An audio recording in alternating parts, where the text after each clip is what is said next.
সাপের কামড় মানে যেখানে সাধারণত ভয় আর মৃত্যু, সেই সাপ দিয়ে এখানে করা হয় রোগের চিকিৎসা। তাও আবার যেন তেন সাপ নয়, পিট ভাইপার সাপ। এ যেন বিষ দিয়ে বিষ তাড়ানো। শুনতে অবিশ্বাস্য মনে হলেও এই স্তূপাকৃতির সবুজ সাপের বিষেই নাকি লুকিয়ে আছে রোগ সারানোর শক্তি। এভাবে এই ব্যক্তি নিজের পোষা সাপের বিষ দিয়ে চিকিৎসা চালাচ্ছেন বহু মানুষকে। কেউ তাকে পাগল বলে, কেউ বলে ওঝা। তবে তার মতে এই বিশেষ সাপের বিষ শরীরে ক্ষতি না করে বরং রোগ সারায়। আর এই চিকিৎসা নিতে তার দরজায় লাইন দিচ্ছেন বহু মানুষ। কেউ হাঁটু ব্যথা নিয়ে, কেউ দীর্ঘদিনের জ্বর নিয়ে। ব্যতিক্রমে এই চিকিৎসা পদ্ধতি ঘিরে শুরু হয়েছে বিস্ময়, বিতর্ক আর কৌতূহল।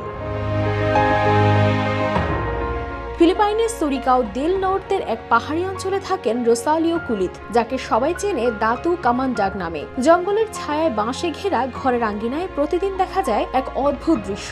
দাতু হাতে ধরে আছেন ছোট্ট একটি সবুজ আকৃতির সাপ। সেখান থেকে বিষ বের করে দিচ্ছেন কোনো রোগীর হাতে, কারো পিঠে, কারো বা পায়ে। এই দৃশ্য যেমন ভয় জাগায়, তেমনি কৌতূহল তৈরি করে।